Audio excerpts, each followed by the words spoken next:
ওই ফাজিল, ঘড়ির দিকে তাকিয়ে দেখ তো কয়টা বাজে, আর তুই সকাল বলতেছিস? মা রেগে বলল কথাটা। তারপর ঘড়ির দিকে তাকিয়ে দেখি 9:30 বাজে। আমি বললাম, ধুর মা, আর একটু আগে ডেকে দিবা না? কলেজের জন্য কত দেরি হয়ে গেল। আর তোর কলেজে যাইতে হবে না? কেন? ঋতু আসতেছে, ওকে নিতে বাস স্ট্যান্ডে যা। ও কেন আসতেছে? আর কয়দিনের জন্য? কয়দিনের জন্য না, ও এখন থেকে এখানেই থাকবে। আর তোর কলেজেই ভর্তি হয়েছে। এখন যা, ফ্রেশ হয়ে নে। আর আমি নিচে যাচ্ছি নাস্তা তৈরি করতে। নাস্তা করে ওকে নিতে যাবি। ওকে। তার আর কি, এক দৌড়ে চলে গেলাম ওয়াশরুমে। আসুন ফ্রেশ হতে হতে পরিচয় দিয়েই দিই, নইলে আবার আমাকে পাগল ভাবতে পারেন যে পরিচয় ছাড়াই বকবক করতেছি। তাই পাগল আপনারাই হন, আমি পরিচয় দিই। আমি মোহাম্মদ আরাফাত রহমান, বাবা মার 2 মাত্র সন্তান। মানে আমার একটা বোনও আছে। আর আমার বাবা ব্যবসা করে, মা গৃহিণী। আমি অনার্স প্রথম বর্ষ। আর যাকে আনতে যাব সে হলো আমার ফুফাতো বোন ঋতু, অনার্স 2য় বর্ষ। এতটুকুই জানেন, বাকিটা গল্প পড়ে জানতে পারবেন। এর মধ্যে আমার ফ্রেশ হওয়া শেষ। তারপর নিচে গেলাম, কিছু নাস্তা করলাম, আর বেরিয়ে পড়লাম বাস স্ট্যান্ডে। এরই মধ্যে মাহির ফোন। আপনাদের বলে রাখি, আমার 2টা ফ্রেন্ড আছে, জিগারের দোস্ত। একটা আবিদ আর একটা মাহি। হ্যালো। বল। কি রে, কলেজে আসবি না? দোস্ত, আজকে না আমার শরীরটা খারাপ লাগতেছে, তাই যেতে পারবো না। মিথ্যা বললাম। সত্যিটা বলতে জ্বালাতে জ্বালাতে শেষ করে দিত। আমি একটা মেয়েকে আনতে যাচ্ছি। কেন রে, খুব খারাপ লাগছে নাকি? আমরা আসবো?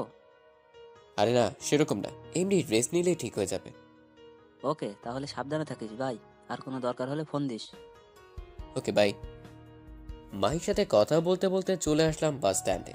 এসে দেখি কোনো বাস আসেনি, আর আমি জানিও না কোন বাসে আসতেছে। তাই আমি বসার জায়গায় বসে আছি। একটু পর 2টা বাস আসলো। একটু পর হঠাৎ কেউ একজন আমার চোখ ধরে ফেললো, আর আমি ভয়ে হুট করে তাকে জড়িয়ে ধরলাম।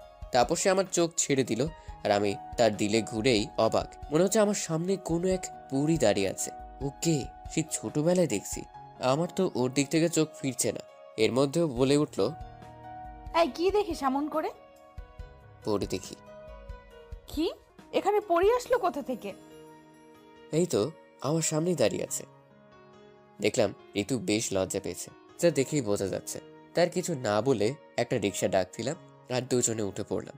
তারপর রাস্তায় আসার সময় দেখলাম ও বারবার আমার দিকে আর চোখে তাকাচ্ছে, আর আমি তাকানেই চোখ ঘুরিয়ে নিয়েছে। তারপর হঠাৎ সে বলে উঠলো, কেমন আছিস? ভালো, আপনি? আমিও ভালো।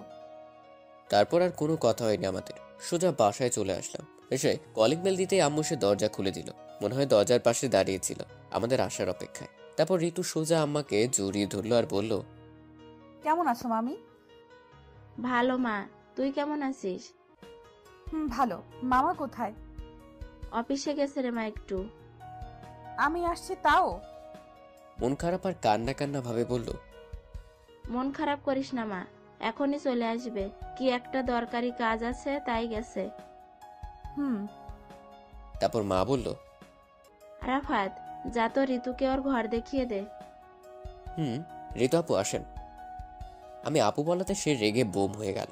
মা সামনে আছে তাই আর কিছু বলতে পারলো না।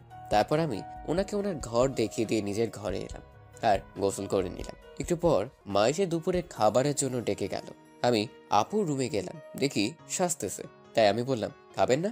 সে বলল চল। তারপর আমরা নিচে গেলাম, দেখি আব্বু আর আম্মু বসে আছে আমাদের জন্য। ঋতু গিয়ে তো আব্বুকে জড়িয়ে ধরলো। তারপর সবাই মিলে খাওয়া দাওয়া শেষ করে যার যার ঘরে গেলাম, আর আমি ঘুমিয়ে পড়লাম।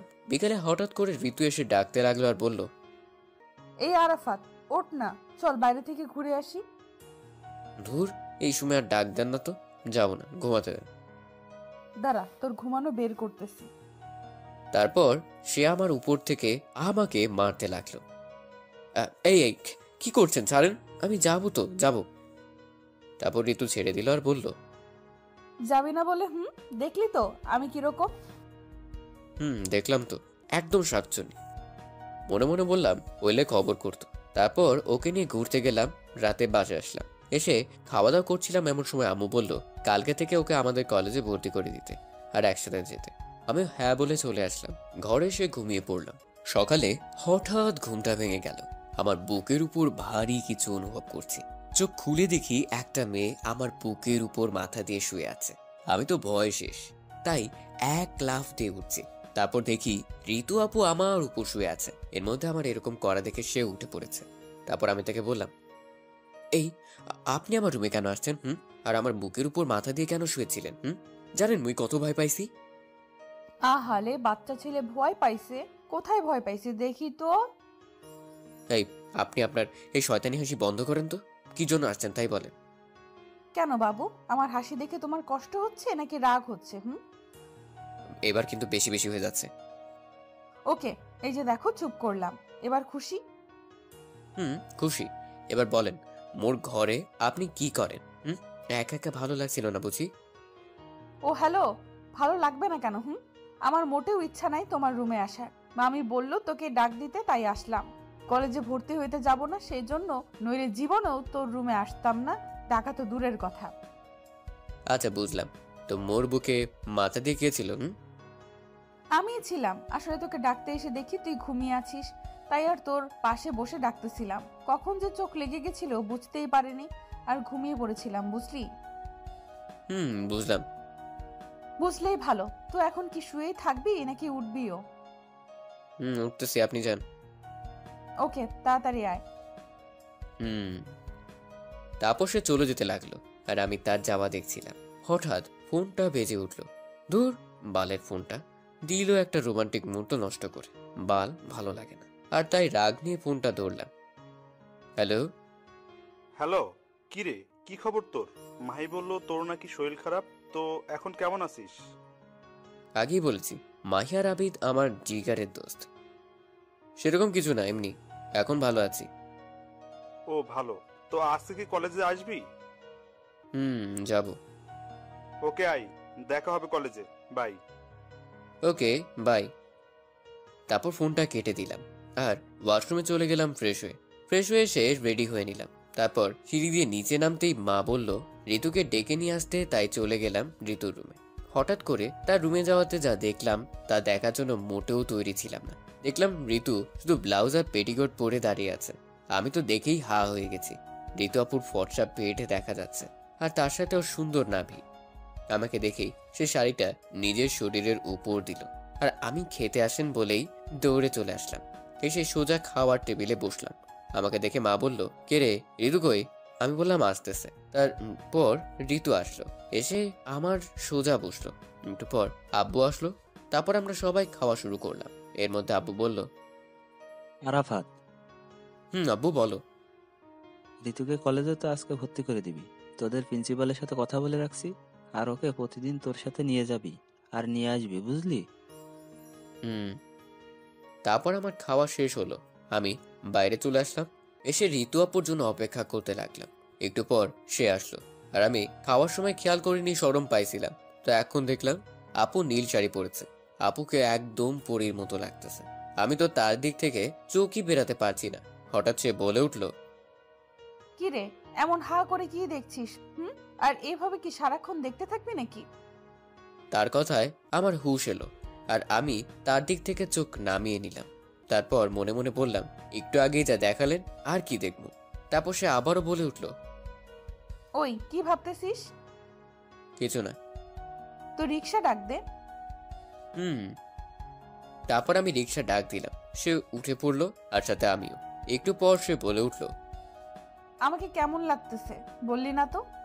আমি তাকে রাগানোর জন্য বললাম, একটুও ভালো লাগছে না, পুরোই ময়দা সুন্দরী লাগতেছে। আপু একে তো খারাপ বলেছি, তার উপর আপু যা শুনলে বোম হয়ে যায়। এবার আপনারাই বলেন কি হতে পারে। এটা শোনা মাত্র তার চোখগুলো লাল হয়ে গেল, আর আমার দিকে তাকালো। আমি তো দেখেই ভয় শেষ। তারপর সে আমাকে বলল, আমাকে আপু বলেছিস তাই না? দাঁড়া, তোর মজা দেখাচ্ছি। তারপর আবার কি বলেছিস? হ্যাঁ মনে পড়েছে, আমি ময়দা সুন্দরী তাই না? বলেই সে আমার চুলগুলো টানতে লাগলো, আর আমি বললাম, আমার ভুল হয়েছে, আমি মুখ ফসকে বলে ফেলেছি আপু। আর হ্যাঁ, আপনাকে খুব সুন্দর লাগতেছে। আমি একটু রাগানোর জন্য এমনটা বলেছি। কিন্তু কে শুনে কার কথা। এক সময় আর না পেরে তার চুল ধরে তার মুখটা আমার মুখের সামনে আনলাম। তারপর 4 ঠোঁট এক করে দিলাম। এমনটা হওয়ায় সে পাথরের মতো হয়ে গেল। টানা 5 মিনিট পর তাকে ছেড়ে দিলাম। তারপর কেউ আর কারো দিকে তাকাচ্ছি না, আর কথাও হয়নি। এভাবে কলেজে চলে আসলাম। এসেই চলে গেলাম প্রিন্সিপালের রুমে, কারণ ঋতুকে তো ভর্তি করাতে হবে। স্যারের রুমের সামনে এসে, স্যার আসতে পারি? আরে আরাফাত যে, আসো আসো, ভিতরে আসো, বসো। ধন্যবাদ স্যার। তুমি কি ঋতু? জি স্যার, আমি ঋতু। তোমার মামার সাথে একটু আগেই কথা হয়েছে। ও, তো মামা কি বললেন? বললেন ভর্তি করে নিতে। তো তুমি কি তোমার সব কাগজপত্র নিয়ে এসেছো? স্যার, এই নেন। তারপর স্যার সব কাগজ দেখলো আর বলল রেজাল্ট তো ভালোই। তারপর তাকে ভর্তি করে নিল আর আমাকে বলল ক্লাসটা দেখিয়ে দিতে। জি স্যার, এখন তাহলে আসি। আসো। আর হ্যাঁ, দুজনকেই বলছি, মন দিয়ে পড়াশোনা করো, okay? Okay sir. Okay sir. Good, এখন আসতে পারো। তারপর আমরা ওখান থেকে চলে আসলাম আর ঋতুকে ওর ক্লাসে দিয়ে আসলাম। আর আমি আমাদের পছন্দের জায়গায় গাছতলা চলে আসলাম। এসে দেখি মাহি আর আবিদ বসে আড্ডা দিচ্ছে। আমিও গেলাম আর বললাম, কেমন আছিস রে তোরা? আমরা আর কেমন থাকবো, যেমন ছিলাম তেমনই। কিন্তু তুই তো মনে হয় ভাবিকে নিয়ে খুব ভালো আছিস, তাই না? মানে তোর কটা ঠিক বুঝলাম না। না বোঝার তো কিছু নাই। তুই যে একটা মেয়ের সাথে এক রিক্সায় কলেজে আসলি, মেয়েটা কে? আরে ওটা তো আমার। মাহি আর আবিদ একসাথে বলল। কি? কি? বল বল, বল কে? বল। যে কে? পাই আমাদের ভুলে যে গেলি? পাইয়ে আমাদের ভুলে গেলি তারপর তাদের আচ্ছা মতো পিটালাম আর বললাম, ওটা আমার ফুফাতো বোন। আমাদের কলেজে চান্স পাইছে তাই এখানেই ভর্তি হয়েছে আর পড়বে, বুঝলি? বুঝলাম। গুড। এর মধ্যে হঠাৎ ক্লাসের ঘন্টা পড়ে গেল আর আমি বললাম, চল, ঘন্টা পড়েছে, ক্লাসে যাই। চল। তারপর সবাই মিলে ক্লাসে চলে গেলাম। ক্লাস করলাম। আমরা আবার ভালো ছেলে, 2টার বেশি ক্লাস করি না, তাই 2টা ক্লাস করে আবারও গাছতলায় চলে আসলাম। একটু পর দেখি আপু আসলো, সাথে কয়েকটা মেয়ে, হয়তো নতুন বন্ধু বানাইছে। তারপর আমাদের কাছে এসে বলল, কিরে ক্লাস বাদ দিয়ে এখানে কি? তারপর আমরা পিছনে তাকালাম আর আবিদ বলল, এটাই ভাবি না? তাই তো মনে হচ্ছে। চুপ শালা, মুখ বন্ধ করে রাখতে পারিস না? তারপর ওরা চুপ হয়ে গেল আর আমি আপুকে বললাম, এমনি ভালো লাগছে না, তাই ক্লাস করিনি। ও, তো আপনি এখানে? আমারও। চল বাসায় যাই। আমি আর কিছু না বলে চলে আসলাম। আসার সময় শুনতে পেলাম, মানে ওরা বলল খাওয়াতে, কিন্তু একদিন হবেই, তোর মনে রাখিস আরাফাত। তারপর আমরা বাসায় চলে আসলাম। এসে দরজায় কলিং বেল দিতেই আম্মু এসে দরজা খুলে দিল আর ঋতু যা করলো আর বলল আম্মুকে, আমি তো অবাক হয়ে গেলাম। মামি জানো, তোমার ছেলে না খুব খারাপ। কেন রে মা, কি করেছে ওই বান্দরটা? জানো মামি, আমরা যখন আসছিলাম বাড়িতে, হঠাৎ তোমার ছেলে বলল, তুই দাঁড়া আমি আসতেছি বলে একটা দোকানে গেল আর এক প্যাকেট সিগারেট নিয়ে আসলো, সাথে একটা খেতে খেতে। আমি কত বারণ করলাম কিন্তু শুনলো না। তারপর আমি তার থেকে সিগারেটটা ফেলে দিছি, সে ডাক দেখি আমাকে থাপ্পড় দিছে।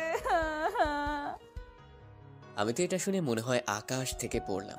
তারপর আমি ঋতুর দিকে তাকালাম, দেখছি হাসতেছে। আমার তো সেই রাগ উঠল, ইচ্ছে করছে মেরে একেবারে শেষ করে দিই। কত বড় মিথ্যা কথা বললো আম্মুর সামনে। তারপর আম্মুর দিকে তাকালাম আর সাথে সাথে ঠাস ঠাস করে 2টা পড়লো আমার গালে। আর আম্মু তো রেগে আগুন। আম্মু তখন আমাকে বলল, এই শিক্ষা দিছি তোকে? এই শিক্ষা দিছি যে রাস্তাঘাটে সিগারেট খাবি? পুরাই রেগে মেগে কথাটা বললো আম্মু। আমি কখন ভালো ছেলের মতো কান্না কান্না ভাবে বললাম, বিশ্বাস করো আম্মু, আমি সিগারেট খাইনি। ঋতু মিথ্যা বলতেছে, আমাকে ফাঁসানোর জন্য এসব বানিয়ে বানিয়ে বলতেছে। তখন আম্মু বলল, ওই আমার মেয়ে মিথ্যা বলবে কেন? ও তোর কোনো জন্মের শত্রু যে মিথ্যা বলবে? এরই মধ্যে ঋতু বলে উঠল, থাক মামি, ছেড়ে দাও, আর কিছু বলো না, আমি অনেক বকেছি। তখন আম্মু বলল, আমার মেয়ে বললো বলে তোকে ছেড়ে দিলাম, নয়তো। হায় রে দুনিয়া, নিজের মা দেখি আজকাল নিজের কথা বিশ্বাস করে না। কোথাকার বালের মেয়ে তার কথা বিশ্বাস করে, যে কিনা মিথ্যা বলতে ওস্তাদ। এরই মধ্যে আম্মু আবারও বলে উঠল, আর যেন কোনোদিন না শুনি। আমি শুধু মাথা নেড়ে চলে আসলাম ঘরে। ঘরে এসে আমার তো খুব রাগ হচ্ছিল। ঋতুর বাচ্চা কেমনি এটা করতে পারলো আমার সাথে? কেন আম্মুকে এসব বললো? কথাই বলবো না ওর সাথে। তারপর ওয়াশরুমে চলে গেলাম। একটু পর বাইরে আসলাম, এসে দেখি আবিদ ফোন দিছে। আমি ফোনটা ধরলাম। হ্যালো। হ্যালো, কি খবর? বাসায় পৌঁছেছিস? বাসায় তো পৌঁছেছি, কিন্তু খবর ভালো না। কেন, কি হয়েছে? শোন তাহলে। তারপর সব খুলে বললাম। তারপর বললাম, খুব রাগ হচ্ছে রে ভাই, ঋতুর বাচ্চাকে একটা শাস্তি দিতেই হবে। তখন আবিদ বলল, শোন, এখন সব ঠিক করে নে, ঝামেলা করিস না, আমরা তো আছি নাকি, ঠিক একটা শাস্তি দিয়ে দিব, ভরসা রাখ আমাদের উপর। ওকে, কিন্তু তোরা আমার সাথে থাকবি তো, মানে শাস্তি দিবি তো? অবশ্যই, তোর সাথে এমনটা করেছে, শাস্তি না দিলে হয়? ওকে, তাহলে এখন রাখি ভাই। Okay bye. তারপর ফোনটা কেটে দিলাম। একটু পর দেখি ঋতু আসলো আমার ঘরে। আমি দেখেই মুখ ঘুরিয়ে নিলাম। তখন ঋতু আমার কাছে আসলো আর বলল, রেগে আছিস আমার উপর? না, তো মুখ ঘুরিয়ে আছিস কেন? এমনি। সরি, প্লিজ আমাকে মাফ করে দাও। আমি তোমাকে এইভাবে মামির কাছে মার খাওয়াতে চাইনি। কি মেয়ে দেখছেন, মার খাওয়াইয়া এখন বলতেছে চাইনি? তারপর ঋতু আবারও বলল, প্লিজ তুমি আমাকে মাফ করে দাও প্লিজ। আসলে সকালে তুমি আমাকে আপু বলেছিলে, আর আমাকে ভালো লাগছিল না বলেছিলে, তাই রাগে এমনটা করেছি। Please sorry. তখন আমি মনে মনে ভাবলাম আর বললাম, এত করে যখন বলছে তখন মাফ করেই দিই। আর আমাদের তো প্ল্যান আছেই তোমাকে শাস্তি দিব। হঠাৎ সে আবারও বলে উঠল, বুঝেছি, মাফ করনি। তাকাও তো আমার দিকে। আমি তাকালাম, আর সাথে সাথে সে আমার চুল শক্ত করে ধরে আমার মুখ তার মুখের সামনে নিয়ে গেল আর 4 ঠোঁট এক করে দিল। আমি তো মূর্তির মতো হয়ে গেছি। ভাবতে পারিনি ঋতু এমনটা করবে। এভাবে 5 মিনিট থাকার পর ঋতু আমাকে ছেড়ে দিল আর বলল, মামি খেতে ডাকতেছে, নিচে আসো, বলেই চলে গেল। আমি তখন ভাবতে লাগলাম, একটু আগে কি হলো? আর হঠাৎ মনে হলো ঋতু তো আমাকে তুমি করে বলল, তার মানে কি ও কি আমাকে ভালোবাসে নাকি? ধুর, আমি সব কি ভাবতেছি, ও কেন আমাকে ভালোবাসবে? তারপর আর কিছু না ভেবে নিচে চলে গেলাম খেতে। তারপর খেয়ে দিয়ে রুমে চলে আসলাম, এসে ঘুমিয়ে গেলাম। বিকেলে হঠাৎ ফোনটা বেজে উঠলো। আমি লাফ দিয়ে উঠি, দেখি কে ফোন করলো। তারপর ফোনটা হাতে নিলাম, দেখি মাহি ফোন করেছে। ধরলাম। হ্যালো। কি রে, কই তুই? এই তো দোস্ত, বাসায় ঘুমাইতেছি। অনেক ঘুমাইছিস, এখন তাড়াতাড়ি রেডি হয়ে বটতলায় চলে আয়। ওকে, আসতেছি, 10 মিনিট। ও, আপনাদের বলে রাখি, আমরা বটতলা নামের এক জায়গায় আড্ডা দিই। তারপর আর কি, উঠে ফ্রেশ হলাম, রেডি হয়ে বেরিয়ে পড়লাম বটতলায়। একটু পর চলে আসলাম বটতলায়। এসে দেখি হারামি 2টা বসে আছে। আমি গেলাম। আসছিস, বস। হুম। মামা, 3 কাপ চা দাও তো। ভাই, আমি আজকের বিলটা দিবনি, ওকে? হ, আমাদের তো ভূতে ধরছে, তাই না? এই সামান্য চায়ের বিল দিয়ে তো ট্রিট শেষ।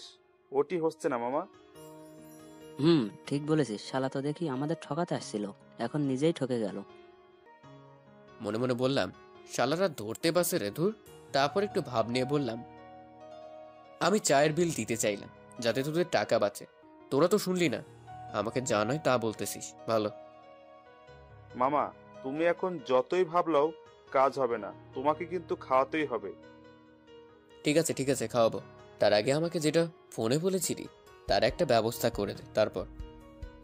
আরে মামা, ওই জন্যই তো তোমাকে ডেকেছি, আমার কাছে একটা দারুণ প্ল্যান আছে। তো বল ভাই, কি প্ল্যান? আরে দাঁড়াও, বলতেছি। তার আগে বল, ঋতু আপু কি তোকে পছন্দ করে, মানে কেয়ার করে? হুম। শোনো তাহলে, আমরা 3জন তো শুধু জানি মাহির জিএফ আছে, আর তো কেউ জানে না, তাই না? হ্যাঁ, মাহির একটা জিএফ আছে, এটা শুধু আমরা 3জন জানি। আবিদের এই কথা শুনে মাহি কাশতে লাগলো। আরে, ওরে কেউ পানি দে। তো ওর জিএফ কে কিছুদিন তোর নিজের জিএফ বানিয়ে ঋতুর সামনে অভিনয় করবি, তাহলে দেখবি সে জ্বলতেছে, আর এভাবেই তাকে শাস্তি দিতে পারবি। কেমন লাগলো বল আইডিয়াটা? ঠিকই বলেছিস। বালের ঠিক বলেছিস, আর বালের আইডিয়া। আমি আমার জিএফ তোরে দিব না। দে না প্লিজ দোস্ত, আমি তো আর একেবারে জন্য নিচ্ছি না, কয়েকদিনের জন্য, আর শুধু তো অভিনয় করব। আরাফাত তো ঠিকই বলেছে। তুই আর একটা কথাও বলবি না, শালা তোর জন্য এসব হলো। তারপর অনেক বুঝিয়ে মাইকে রাজি করালাম এবং বলে আসলাম কালকেও জিএফকে নিয়ে আসতে কলেজে। তারপর বাসায় চলে আসলাম, এসে খেয়ে দিয়ে ঘুমিয়ে পড়লাম। আপুর সাথে একটা কথাও বলিনি, শুধু মনে মনে বলতেছি কালকে থেকে তোমার হবে সকালে ঘুম থেকে উঠে তাড়াতাড়ি কলেজে গেলাম, কারণ মাহির জিএফকে সব বুঝিয়ে দিতে হবে। তারপর কলেজে গেলাম, দেখলাম ওরাও চলে আসছে। তারপর মাহির জিএফের সাথে কথা বলে সব বুঝিয়ে দিলাম। আর হ্যাঁ, মাহি সব বলে রাখছে, তাই বেশি কিছু করতে হয়নি। একটু পর আমরা গাছতলায় বসে আছি, মাহির জিএফ আমার পাশে। তখন দেখলাম আপু আসতেছে, তাই আবিদ আর মাহি চলে গেল। আমি আর মাহি জিএফ হাত ধরে বসে রইলাম। আমাদের এরকম অবস্থায় আপু দেখে আমাদের কাছে আসলো, আর যা করলো আমি তো ভাবতেও পারিনি। আপনারা কি ভাবছেন আমাকে দিছে? আরে না, মাহির জিএফকে দিয়েছে। আমি ভালো ছেলে বুঝলেন, সেটা আপু জানি, তাই মুইকে দেয়নি এমন একটা ভিটামিন। তারপর আপু বলতে লাগলো, ওই মেয়ে কলেজে কি এসব করতে আসো? হ্যাঁ, পড়াশোনা বাদ দিয়ে একটা ছেলের সাথে গাছতলায় বসে প্রেম চলতেছে। সরি আপু। আর কিছু বলতে পারলো না, তার আগেই হাস করে আর একটা দিয়েছে আপু। আরে বেচারি নাটক করতে এসে ভিটামিন খাচ্ছে, আর তাকে থামিয়ে দিয়ে আবারও আপু বলল, কোনো সরি না, আর যেন কখনো এইসব না দেখি, বোঝা গেছে? মাই শুধু মাথা নেড়ে হ্যাঁ বলে চলে গেল, আর আমি এতক্ষণ নির্বাকের মতো দেখছিলাম এসব। এরপর মাহির চলে যাওয়ার পর আপু আমার দিকে তাকালো। আমি একবার তাকিয়ে বুঝতে পারছি আমার কপালে দুঃখ আছে, কারণ তার চোখ দেখে মনে হচ্ছে এক্ষুনি আগুন বের হবে। তাই আমি আর তার দিকে তাকালাম না, চোখ নামিয়ে নিলাম। আর সাথে সাথে ঠাস ঠাস ঠাস, ওমা, এবার দেখি থাপ্পড়টা আপু আমাকে দিছে। আপনারা ভালো না, আপনারা আমার জন্য দোয়া করেননি, বরং চাইছেন যাতে আমি মার খাই, তাই না? দুষ্টু সবাই। আসুন, আমি যেহেতু থাপ্পড়টা খেয়েই ফেলেছি, তখন কি আর করার। শুধু একটা কথাই বলি, আপনারাও যাদের বিয়ে হয়েছে তারা এখন থেকে বউয়ের হাতে থাপ্পড় খান, আর যারা করেনি তারা যেন বিয়ের পর খায়। মজা করে বললাম, প্লিজ কেউ কিছু মনে করবেন না। আর আমার দোয়া আমি মন থেকে করিনি, তাই চিন্তা নেই। তারপর আপু আমাকে বলল, এসব কি? তুই মেয়েদের সাথে হাত ধরে বসে থাকিস, তাদের সাথে প্রেম করিস? আপু আমি তো। চুপ, আর একটাও কথা বলবি না তুই। চল আজকে বাসায়, তারপর তোর হবে। প্লিজ আপু। বলতে না বলতেই ঠাস করে আবার চর। এবার আমি বুঝতে পারছি চরটা কেন দিল। সরি ঋতু, আর কখনো এমনটা হবে না, প্লিজ। বাড়ি থেকে কিছু বলো না প্লিজ। আমার মুখ থেকে তুমি শুনে আমার দিকে তাকালো, দেখে বুঝাই যাচ্ছে তুমি করে বলাতে রাগটা কমেছে। এরপর সে আমাকে বলল, কেন তুমি ওই মেয়েটার সাথে ওইভাবে কথা বলছিলে? কেন ওর সাথে প্রেম করতেছিলে? জানো না আমি তোমাকে? তুমি আমাকে কি কিছু না। না বললে কিন্তু আমি আবার ওই মেয়েটার কাছে চলে যাব। তখন ঋতু আমাকে জড়িয়ে ধরলো আর বলল, দেখি তো কেমন করে যাও। আরে কি করছেন, সবাই দেখছে তো নাকি? দেখো, তাতে আমার কি? আপনার না হলেও আমার অনেক কিছু, ছাড়েন।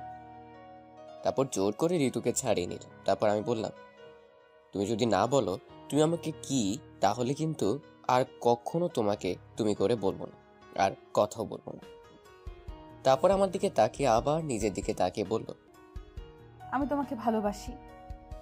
আমি মনে মনে বললাম, এইটাই তো সে কবে থেকে শুনতে চাচ্ছি। তারপর একটু না জানার ভান করে বললাম, কি এসব কি বলতেছেন, মাথা ঠিক আছে তো নাকি? তারপর ঋতু বলল, আমার মাথা ঠিক আছে, প্লিজ আমাকে ফিরিয়ে দিও না। বলে জড়িয়ে ধরল। পাগলি, সেই ছোটবেলা থেকে তোমাকে ভালোবাসি আমি, আর তোমাকে পেয়েও ফিরিয়ে দিব। আমার কথা শুনে ঋতু আমার দিকে তাকালো আর বলল, তাহলে এতদিন বলনি কেন? আর ওই মেয়ের সাথে এসব তাহলে কি ছিল? তারপর পিছন থেকে হাততালির শব্দ এলো। আমরা একে অপরকে ছেড়ে দিলাম। তখন মাহি আর আবিদ এসে বলল, তাহলে ভাবি শেষমেশ হয়ে গেল? ওই কিসের ভাবি? থাক, আর ঢং করতে হবে না, আমরা সবই শুনেছি। আর হ্যাঁ আপু, সরি ভাবি, ওই মেয়েটা হলো আমার জিএফ, আপনাকে কালকের জন্য একটু শিক্ষা দেওয়ার জন্য আরাফাত এই নাটকটা সাজিয়েছে। মাহির কথা শুনে আপু আমার দিকে রাগী চোখে তাকালো। আমি বললাম, ভালো, সবই যখন বলে দিলি তাহলে এটাও বল বুদ্ধিটা কার ছিল। বাস্তব দিলি, তাহলে তোরা কেন বাকি থাকবি? আমার কথা শুনে ঋতু হয়তো কিছু বুঝতে পারছে, তাই সে বলল, মাহি, সত্যি করে বলো তো আসল ঘটনা কি? ভাবি, আমি বলতেছি, আসলে আরাফাত কালকে আমাকে আপনি কি কি করেছেন সবই বলেছে। তারপর আমি বুদ্ধি করে ওকে এসবের কথা বলি, যাতে আপনাদের ভালোবাসাও প্রকাশ পায় আর কোনো সমস্যাও না হয়। আপুর হাত থেকে বাঁচার জন্য এসব বলল। তারপর আপু কি যেন ভাবলো আর বলল, ঠিকই করেছো, থ্যাঙ্কস। আর আমার কানে কানে বলল, তুমি খালি বাসায় চলো আজকে। ওরা তখন বলল, ভাবি খালি থ্যাঙ্কস দিয়ে কাজ হবে না, খাওয়াতে হবে। তখন বললাম, ওই কিসের খাওয়া রে? পেটুক। দেখছেন ভাবি, আমরা উপকার করলাম তার জন্য একটু খাওয়ার কথা বললাম, আর ও আমাদের পেটুক বলতেছে। তখন আপু বলে উঠল, আচ্ছা ঠিক আছে, খাওয়াবো। তার আগে তোমাদের বন্ধু তো আমাকে প্রপোজই করলো না, তাহলে ভাবি আর হলাম কেমনে বলো? ঠিকই তো, ওই হারামি, ভাবিকে প্রপোজ কর যা। তখন ভাব নিয়ে বললাম, পারবো না। কেন পারবি না? তোরা শালা সবাই বেইমান, নিজেরা বাঁচার জন্য আমাকে ফাঁসায়া দেস, আর নিজেদের ভালোর জন্য অন্যের ক্ষতি হলেও কিছু ভাবিস না। দূর, বাদ দে তো এসব, আর প্রপোজ কর। বললাম পারবো না। তখন ওরা কিছু বলার আগে আপু বলে উঠল, কি বললি তুই? আর একবার বল তো। আরে আমি তো বললাম প্রপোজ করব ভাবতেছি। তখন ওরা হাসতে লাগলো। আমি তখন রাগ দেখিয়ে বললাম, চুপ শালারা। তখন আপু বলল, তাড়াতাড়ি প্রপোজ কর, বেশি সময় নেই। আজকে না করলে হয় না? না, হয় না, তাই আজকে করবি আর এক্ষুনি। আচ্ছা ঠিক আছে, করতেছি। তো রাগের কি আছে শুনি? বেশি না বকে প্রপোজ কর। তারপর প্রপোজ করতে শুরু করলাম। তুমি আমার কাছে মেঘ, আমার কাছে পরি। দিব তোমাকে সময়, আবার হাজারো ব্যস্ততা ছাড়ি। সকালের সূর্য তুমি, রাতের ওই চাঁদ। ভালোবাসায় জড়িয়ে রাখবো তোমায় সারা দিন রাত। হবে কি তুমি আবার পথ চলার সাথী? হবে কি আমার শেষ ভরসা? গোলাপের প্রথমে কলি আসে, পরে আসে ফুল। আমি তোমায় ভালোবাসি ঋতু, আই লাভ ইউ। তারপর ঋতু আমাকে শক্ত করে জড়িয়ে ধরল আর বলল, হ্যাঁ, আমি তোমার সব হব। এরই মধ্যে ওরা বলে উঠল, অনেক হয়েছে প্রেম প্রীতি, এখন চলেন, আমাদের ট্রিট দিবেন। যাবো তো। তার আগে মাহি তোমার জিএফ কে তাকে ডাক দাও। তারপর মাহি তার জিএফকে ডাক দেয়। সে আসে, তারপর ঋতু তাকে সরি বলে, মাপ চায়, সেও মাপ করে দেয়। তারপর সবাই মিলে একটা হোটেলে যায় এবং দুপুরে খাবার খেয়ে নেয় এবং বাড়ি চলে যায়। এভাবেই তাদের ভালোবাসার মধ্য দিয়ে দিন চলতে থাকে। এভাবে কিছুদিন যায়। কয়েকদিন পর সকালে নাস্তার টেবিলে বসে সবাই বসে নাস্তা করছিল। হঠাৎ ঋতু বাবাকে যা বলল তা শুনে মনে হয় আমি আকাশ থেকে পড়লাম। মামা, আমি তোমাদের কাছে বোঝা হয়ে আছি, তাই না? আব্বু তখন খাওয়া বাদ দিয়ে ঋতুর দিকে তাকালো আর বলল, এ সময় কি কথা মামুনি? আমরা কখন তোকে এসব বলেছি যে এসব বলতেছিস? মামা, তোমরা তো কিছু বলনি। বলেছে তো তোমাদের আদরের সন্তান আরাফাত। আমি তো ঋতুর কথায় আকাশ থেকে পড়লাম। আরে আমি এসব কখন বললাম? তখন আব্বু বলল, দেখছো আরাফাতের মা, তোমার ছেলে কতটা কুলাঙ্গার হয়ে গেছে। আমার মেয়েকে কি সব বলতেছে, ওকে তো আমি।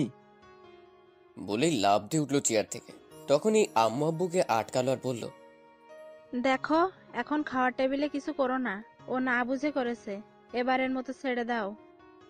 তখনই ঋতু বলে উঠল, থাক মামা, মাফ করে দেন ওকে। দেখ, আমার মেয়েকে দেখে শেখ, যাকে তুই কিনা এসব বলেছিস। আর হ্যাঁ, ওর জন্য আর তোর মায়ের জন্য তুই আজকে বেঁচে গেলি। আর যেন জীবনেও এসব কথা না শুনি। আমি তো ভয় শেষ, তাই শুধু বলে মাথা নাড়ালাম। কারণ আমি বুঝতে পারছি যে আমি যাই বলি না কেন কেউ বিশ্বাস করবে না। তাই দোষটা নিজের ঘাড়ে নিলাম আর মনে মনে বলতে লাগলাম, ফুপুর বাচ্চা, ঋতু তোর এটা শাস্তি আমি দিমুই, দেখিস। তুই আরাফাতকে চিনিস না। তারপর আপু উঠে চলে গেল, সাথে আম্মু গেল।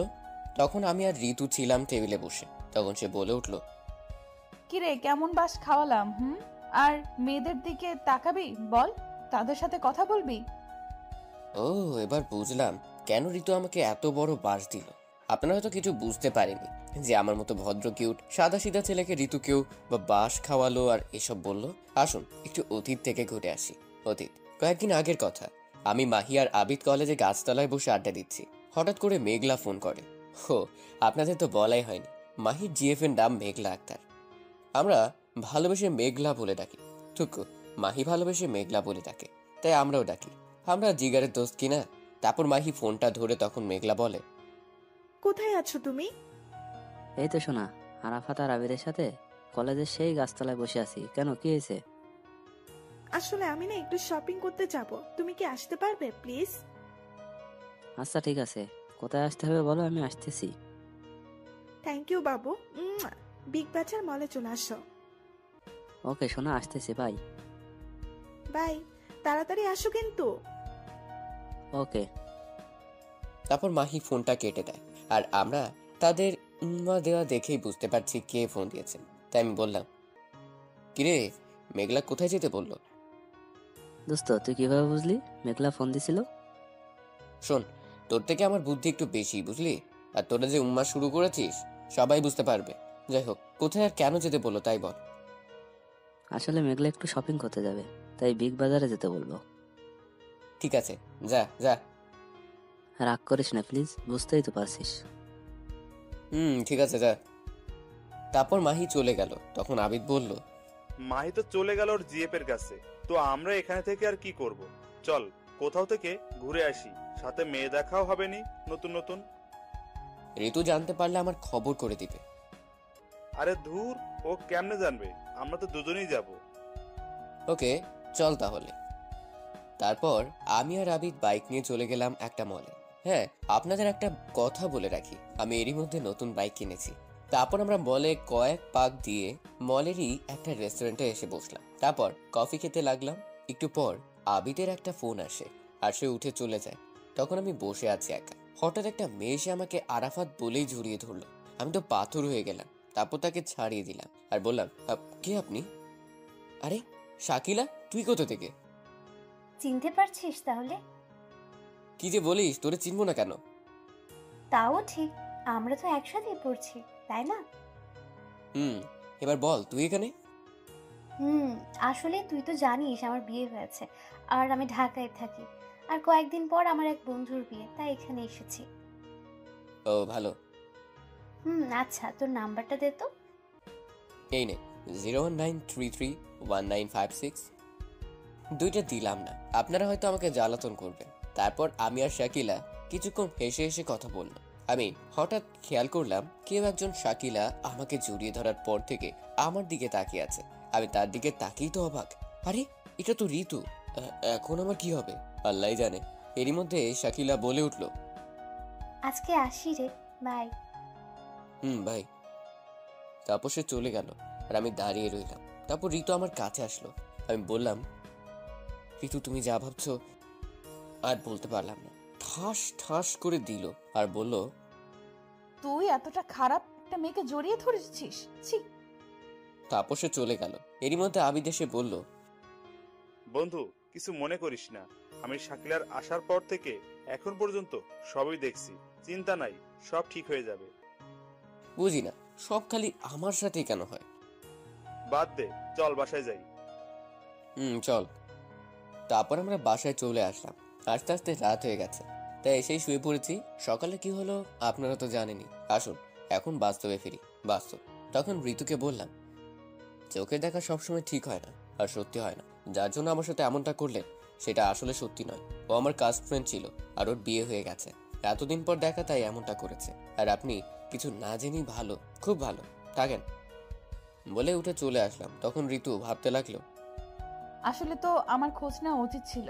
আমি কিছু না জেনে শুনে আরাফাতের সাথে এরকম করলাম। সে যদি আমাকে ভুল বুঝে ছেড়ে চলে যায়, না, এ আমি কি করলাম? বলেই কান্না করতে লাগলো। তখনই মা এসে বলল, কি হয়েছে? সে কিছু না বলে কান্না করতে করতে উপরে চলে গেল, আর আমার রুমের সামনে এসে কান্না করতে করতে বলল, প্লিজ আমাকে মাফ করে দাও, প্লিজ। আমার ভুল হয়েছে, আমি আর কখনো এমনটা করব না, সত্যি। প্লিজ আপনি এখন ন্যাকা কান্না করবেন না তো, আমার ভালো লাগছে না, যান এখান থেকে। আর হ্যাঁ, আমি আপনাকে ভালোবাসি না, যান। যে ভালোবাসার মানুষকে ভুল বুঝে সন্দেহ করে তাকে না ভালোবাসাই ভালো। প্লিজ আরাফাত, তুমি এসব বলো না। তুমি এসব বললে আমি কিন্তু সুইসাইড করব। যা খুশি করেন, জান তো, আমি আপনাকে আর দেখতেও চাই না। আচ্ছা ঠিক আছে, ভালো থেকো, বাই। আমি তোমাকে সন্দেহ করি তো, আসলে আমি তোমাকে ভালোবাসি, তাই আমি এমনটা করি। আর হ্যাঁ, তুমি যেহেতু কখনো আমার এই মুখ দেখতে না চাও, আমি ওর দেখাবো না, বাই। তারপর ঋতু দৌড়ে নিচে চলে গেল, আর টেবিলের উপর থেকে ফল কাটার ছুরি দিয়ে নিজের হাত কেটে ফেললো। তখন মা এসব দেখে দৌড়ে রান্নাঘর থেকে ঋতুর কাছে আসলো, এসে চিৎকার দিয়ে উঠলো আর বলল, কি হয়েছে, কেন সে এমনটা করলো? ঋতু কিছু না বলে মায়ের কোলে জ্ঞান হারিয়ে ফেললো। এরই মধ্যে আমি মায়ের চিৎকার শুনে দৌড়ে নিচে চলে আসি। এসে দেখি ঋতুর হাত থেকে রক্ত পড়ছে, যা দেখে আমার পায়ের নিচ থেকে মাটি সরে গেল। আমি ভাবতে লাগলাম যে ঋতু তাহলে সত্যি সত্যি সুইসাইড করলো। না, আর ভাবতে পারছি না। এরই মধ্যে মা বলে উঠল, দেখো আরাফাত, ঋতু কি করে ফেলেছে, তুই কিছু একটা কর। মা তুমি কান্না করো না, আমি এক্ষুনি ওকে হাসপাতালে নিয়ে যাচ্ছি। বাবা, তাই কর, আমার মেয়েটাকে তুই বাঁচা। তারপর আমি ঋতুকে কোলে তুলে নিয়ে গাড়িতে বসালাম আর নিজে গাড়ি চালিয়ে ঋতুকে হাসপাতালে ভর্তি করে দিলাম। কিছুক্ষণের মধ্যে আবিদ আর মাহিও চলে আসলো। আমি ওদের দেখেই জড়িয়ে ধরে কান্না শুরু করে দিলাম। ওরা আমাকে সান্ত্বনা দিতে থাকে আর বলতে থাকে, সব ঠিক হয়ে যাবে, চিন্তা করিস না, ঋতুর কিচ্ছু হবে না। কয়েক ঘন্টা পর ডাক্তার বেরিয়ে আসলো আর বলল, রোগীর আত্মীয় স্বজন কে আছে? কাছে গিয়ে বললাম, আমার কি হয়েছে বলুন। দেখুন, রোগীর অনেক রক্ত বের হয়ে গেছে, তাই এখনই বি পজিটিভ রক্ত লাগবে। তখনই আবিদ বলে উঠল, স্যার, আমার রক্ত বি পজিটিভ, আমি রক্ত দেব। ওকে, তাহলে আসেন আমার সাথে। চলেন। তারপর আবিদ আমাকে বলল, এই, আমি রক্ত দিতে যাচ্ছি, দেখবি ভাবি একদম ঠিক হয়ে যাবে। আর তুই কিন্তু একদম কান্নাকাটি করবি না, বলে দিলাম। তারপর আমি আবিদকে জড়িয়ে ধরে কান্না কান্না করতে লাগলাম। তখনই আবিদ বলে উঠল, কান্না করতে মানা করলাম না তোকে? সরি, আর কান্না করবো না। এই তো গুড বয়। মাহি, আরাফাতকে দেখে রাখিস, আর কান্না করলে শুধু আমাকে বলবি, তারপর দেখবি আমি এসে কি করি। ঠিক আছে। আসলে সত্যিকারের বন্ধুরা এমনই হয়, বন্ধুর জন্য মনে হয় জীবন দিতেও দ্বিধা করবে না। আমি দোয়া করি আল্লাহর কাছে। তারপর আবিদ চলে গেল। কয়েক ঘন্টা পর ডাক্তার বেরিয়ে এলো, সাথে আবিদও এলো। এসে আবিদ বলল, বলছিলাম না ভাবির কিছু হবে না। গিয়ে আবিদকে জড়িয়ে ধরলাম আর বললাম, সত্যি আজকে তুই না থাকলে কি যে হতো, থ্যাঙ্কস রে দোস্ত। আবিদ আমাকে ধাক্কা দিয়ে সরিয়ে দিল। আমি তো অবাক। তারপর সে মাহিকে বলল, মাহি দেখ তো, এই কি আমাদের আরাফাত, যে বন্ধু হয়ে বন্ধুকে থ্যাঙ্কস দেয়? ওর সাথে কথা নাই, চল। বলে চলে যেতে লাগলো। আমি বুঝতে পেরে আটকাইলাম আর তাদের সামনে গিয়ে কান ধরলাম আর বললাম, সরি। না না, কি বলতেছি, বন্ধুদের তো নো সরি নো থ্যাঙ্কস। এবার তাহলে বুঝেছিস? বলেই ওরা দুইজন আমাকে জড়িয়ে ধরলো। তখন ডাক্তার বলল, আপনার 3 বন্ধু নয়, মনে হচ্ছে এক এক ভাই।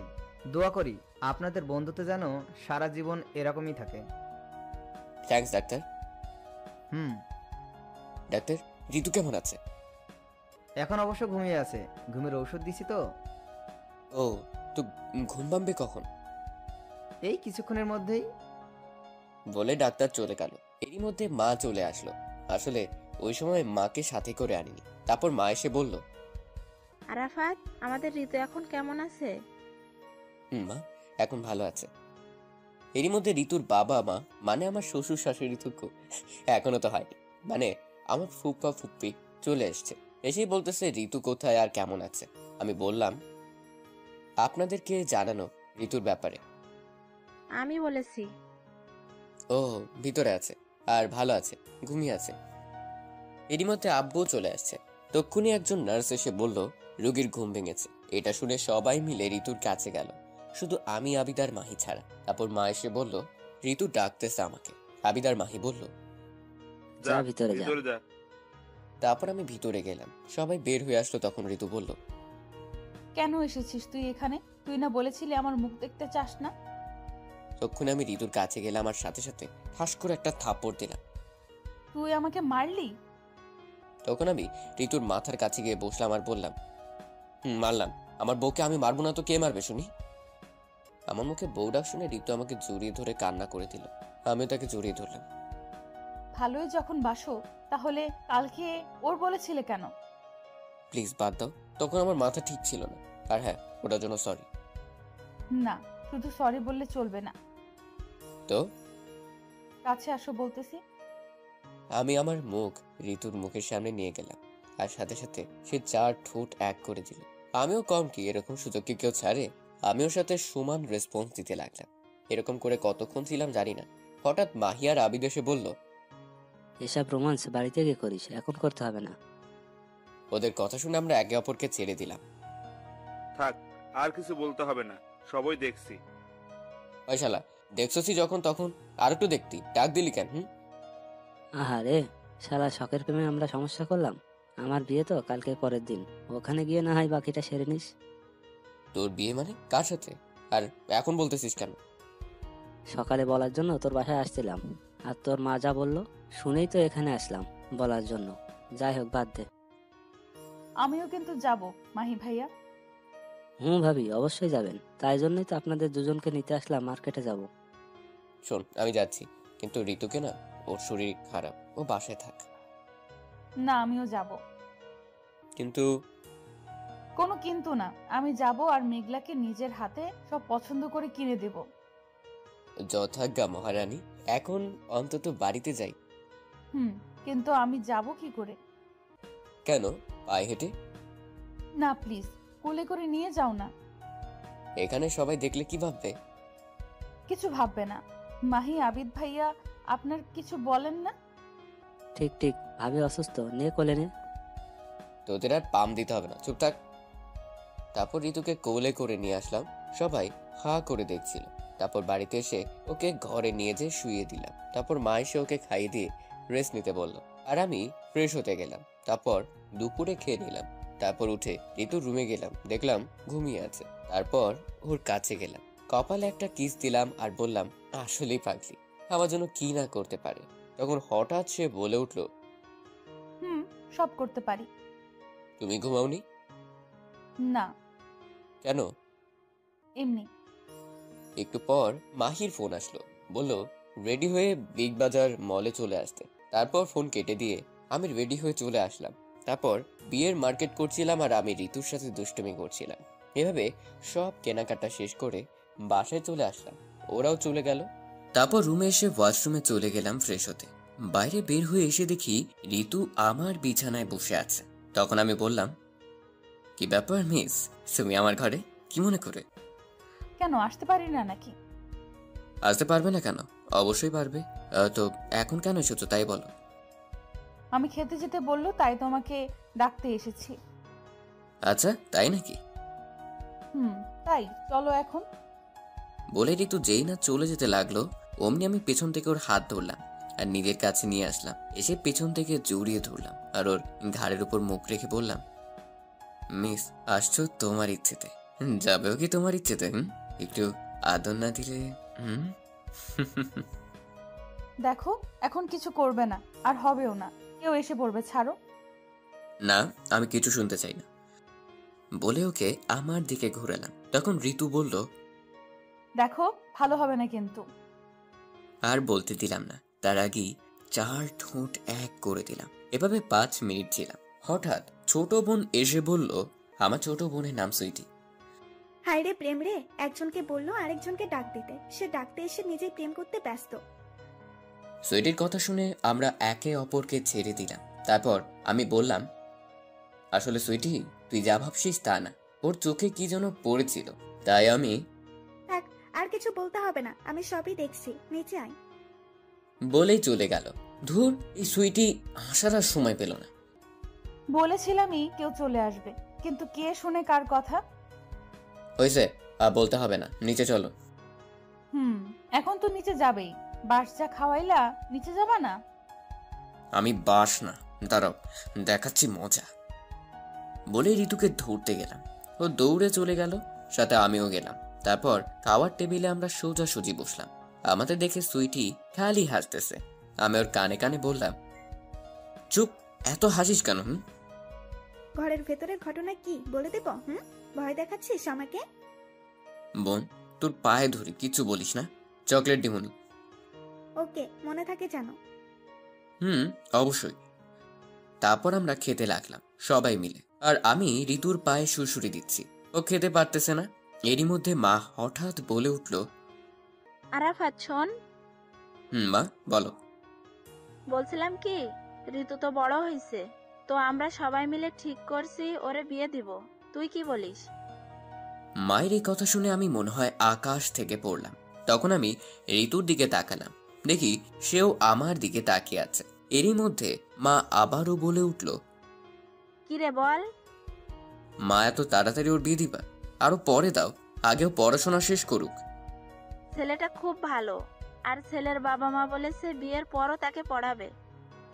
এইদিকে এইসব শুনে আমার বুকে ব্যথা অনুভব করলাম, তাই আর বেশি কিছু না বলে শুধু বললাম, যা ভালো হয় করো। বলেই ঘরে চলে আসলাম। তখন মা বলল, এটা কি হলো? ও ঘরে গেল কেন? থাক, বাদ দাও তো মা, যে চাই যাক, তুমি বিয়ের কথা বলো। কিন্তু তাও বাদ দাও না মামি, এসব বিয়ের কথা পরে না হয় দিও, আরাফাত যখন অমত দিচ্ছে। না ঋতু, তাদের ইচ্ছে তোকে তাদের ছেলের বউ বানাবে। তারপর তারা একটু কথা বলে খাবার শেষ করলো। তারপর ঋতু আমার রুমে আসলো। হঠাৎ চলে আসলে যে? কেন আসছি জানো না? কিন্তু সবাই কি ভাববে? বারে বারে এদিকে আমার ভালোবাসার মানুষকে আমি হারাতে চলেছি, আর তুমিই ভাবতেছো কে কি ভাবলো। এতটা ভালোবাসো আমাকে? আর কিছু না বলেই ঋতুকে জড়িয়ে ধরলাম আর বললাম, আমি তোমাকে ছাড়া বাঁচবো না। আমি তো ঠিক আছে, আমরা মাহির বিয়ে হয়ে গেলে আমাদের ভালোবাসার কথা বলবো সবাইকে, ঠিক আছে? তারপর হঠাৎ মাহির ফোন আসলো। আমি ধরলাম। সে বলল, সকাল সকাল চলে আসিস কিন্তু, অনেক কাজ আছে। ওকে। তারপর ফোন কেটে দিয়ে ঋতু ওর ঘরে গেল। আমি শুয়ে পড়লাম আর ভাবতে লাগলাম, আমি কি সত্যি ঋতুকে হারিয়ে ফেলবো? তারপর কখন যে ঘুমিয়ে গেছি মনে নেই। সকালে ফোন বাজতেছে, আমি ঘুম চোখে নাম না দেখেই দৌড়লাম। হ্যালো। ওই শালা, কিসের হ্যালো? কই তুই? এই তো বাড়িতে। কেন, কি হয়েছে? কেন, কি হয়েছে? দেখ তো কয়টা বাজে, তোকে কখন আসতে বলেছি? তখন ঘড়ির দিকে তাকিয়ে দেখি 7টা বাজে। তারপর আমি বললাম, 5 মিনিট আসছি বন্ধু, দাঁড়া। তারপর ফোন কেটে দিয়ে কোনো রকম ফ্রেশ হয়ে চলে গেলাম মাহির বাসায়। তারপর থেকে শুরু হলো কাজ আর কাজ। হঠাৎ ফোন আসলো, দেখি ঋতু ফোন দিয়েছে। হ্যালো। খাইছো দুপুরে?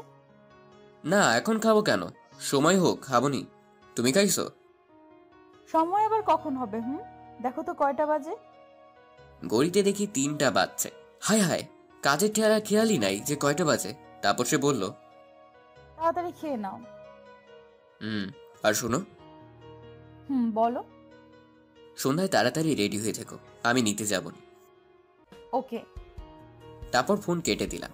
আবারও কাজে মন দিলাম, খাওয়ার কথা মনেই নাই। এভাবে সন্ধ্যা হয়ে গেল। আমি ঋতুকে নিতে গেলাম। ঋতুর রুমে গেলাম, গিয়ে দেখলাম সে একটা নীল শাড়ি পরে আছে। মনে হচ্ছে একটা পরী বসে আছে আমার সামনে। তারপর সে চোখে কাজল দিল, মেকআপ করেনি, এমনিতেই যে সুন্দর। তারপর সে ঠোঁটে লিপস্টিক দিতে লাগলো। আমি বললাম, এটা দিও না। তুমি কখন আসলে? একটু আগে। আর হ্যাঁ, ওটা দিও না, আমার সব পছন্দ না। ওকে। তারপর ঋতুকে নিয়ে চলে গেলাম মাহির বাসায়।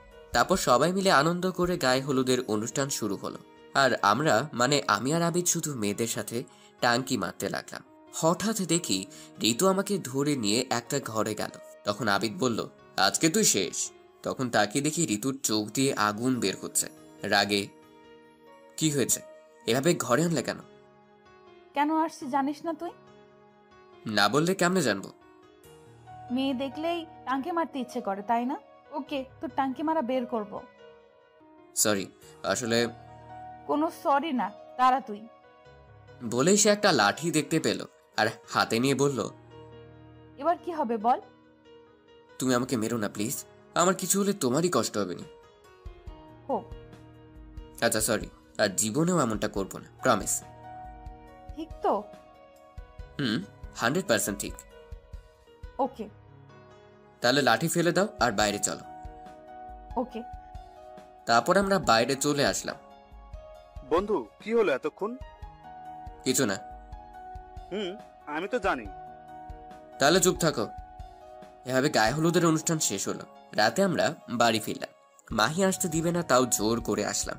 ঋতুর ভালো লাগছে না, তাই বাড়িতে এসে ঋতু ওর ঘরে গেল, আমিও আমার ঘরে গেলাম। তারপর ঘুমিয়ে পড়লাম। সকালে তাড়াতাড়ি উঠলাম, কারণ আজকে মাহির বিয়ে। তারপর আমি চলে গেলাম মাহির বিয়েতে, আর বাড়িতে বলে গেলাম তাড়াতাড়ি যেতে। আর ঋতু বলল ও মেঘলার বাসায় যাবে। আমি মাহির বাসায় এসে সব কাজ করলাম। তারপরে ওকে গোসল করিয়ে সবাই মিলে বের হলাম বিয়ের উদ্দেশ্যে। একটু পর আমরা সবাই চলে আসলাম মেঘলাদের বাড়িতে। তারপর গেটে কয়েকজন মেয়ে দাঁড়িয়ে আছে। মাহি ওদের দেখেই আমাকে বলল, ভাই তুই একটু সব ম্যানেজ করিস। ওকে, চিন্তা নাই। তারপর আমরা ওদের কাছে গেলাম। তখন সবাই বলে উঠল, আসেন দুলা ভাই, আসেন, শরবত খান। সে না হয় বর শরবত খাবে, কিন্তু আপনাদের তো চিনলাম না। ওদের মধ্যে একজন বলল, আমি সুলতানা সাদিয়া, মেয়ের ছোট বোন। আর এ হলো আমার খালাতো বোন আরিফা। এ হলো আমার চাচাতো বোন রিমা। এভাবে পরিচয় করিয়ে দিল। তখন আমি বললাম, আচ্ছা, তার মানে আপনারা আমার বেআইন, তাই তো? তখন আবিদ আমার কানে কানে বলল, বন্ধু, সাদা কিন্তু আমার, ওকে কিছু বলিস নাই। আমি তো অবাক। আবিদ এসে আমার বেআইনকে ওর বলে চালিয়ে দিল। ওকে, তারপর বলল ওরা সবাই যে শরবত খান। না, আমরা এসব খাই না। তাই তাহলে 5,000 টাকা দেন, খেতে হবে না। আমরা 1 টাকাও দিব না। না দিলে ভেতরেও যেতে দেব না। সমস্যা নাই, তোমাদের মেয়েই বসে আছে আমার বন্ধুকে বিয়ে করার জন্য, আমরা না হয় ফিরেই যাই। মাহি চল, বলে যেতে লাগলাম। মাহি তো হা হয়ে সব দেখছে। হঠাৎ ঋতু বলে উঠল, তোমরা আরাফাতের সাথে পারবে না, ও একটা বদমাইশের হাড্ডি, তার চেয়ে ভেতরে যেতে দাও। এই তো, ঋতু আমাকে চিনে মনেই নাই। তারপর ওরা রাগে ফুঁসতে লাগলো আর আমরা ভিতরে গেলাম। তারপর বিয়েটা হয়ে গেল। তারপর আমরা বউ নিয়ে বাসায় চলে আসলাম। সবাই তো বউ দেখার জন্য চলে আসলো। তারপর ভাবিরা মেঘলাকে ঘরে নিয়ে গেল। আর এদিকে আমরা, মানে আমি আর আবিদ মাহিকে নিয়ে ছাদে চলে গেলাম। আর এভাবে গল্প করতে লাগলাম। মাহি তো মেঘলা কাছে যাওয়ার জন্য মন একেবারে ছটফট করছে। সেটা আমি আর আবিদ বুঝতে পেরে মনে মনে হাসতেছি, কিন্তু তাও ওকে যেতে দিচ্ছি না। বেচারা মাহি কিছু বলতেও পারছে না। যখন 12টা পার হতে লাগলো তখনই আমরা ছাদে। হঠাৎ মাহির বাবা মানে আঙ্কেল এসে বলল, কিরে মাহি, তুই এখানে কেন? যা ঘরে যা, বৌমা তোর জন্য কখন থেকে অপেক্ষা করছে। মাহি কিছু বলার আগেই আমি বলে উঠলাম, আঙ্কেল, আমরা অনেকবার বলেছি যাওয়ার জন্য, কিন্তু ও তো যাচ্ছে না, বলতেছে আমাদের সাথে নাকি আড্ডা দিবে। বলেন তো, এটা কি ঠিক দেখায়? নতুন বউ ঘরে রাইখা আমাদের আড্ডা দিচ্ছে, তাও আবার আজকে ওদের বাসরা। আমি জানি মাহি আঙ্কেলকে খুব ভয় করে, তাই জায়গা মতো দিলাম একটা। মাহি তো আমার কথা শুনে হা হয়ে গেছে। শালা, তোরা নিজেরাই যেতে দিলি না, আর এখন নিজেরাই বলতেছিস যেতে বলছিস? মাহি কিছু বলার আগেই আঙ্কেল আবারও বলে উঠল, কি হলো, এখনো এখানে দাঁড়িয়ে কি করিস? যা ঘরে যা।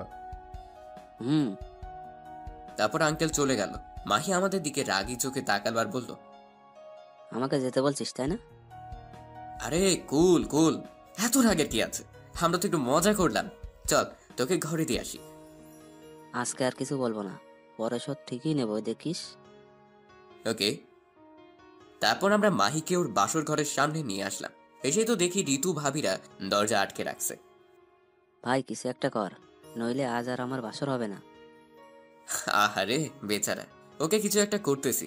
হাজার হোক তুই আমার বন্ধু বলে কথা। তারপর আমরা সবাই মিলে বাসর ঘরের সামনে গেলাম। ভাবিরা কি দেবর বাসর করবে নাকি? মাহি কিছু বলছে না, শুধু আমার দিকে তাকাচ্ছে। আমি বুঝতে পারলাম ঘটনা, তাই বললাম, ভাবি, এসব আবার বলা লাগে নাকি? তোমরা কি করনি নাকি? জানো না বুঝি যে জিজ্ঞেস করতেছো?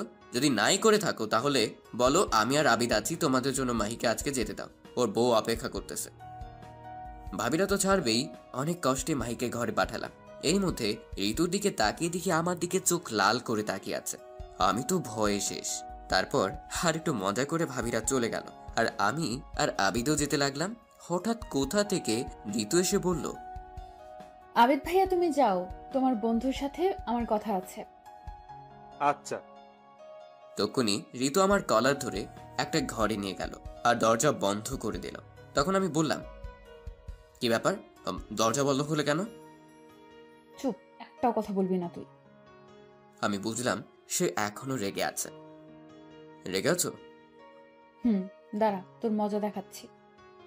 বলেই আমার গলা চেপে ধরলো। ছাড়ো, কি করছো? লাগছে তো, মরে যাব।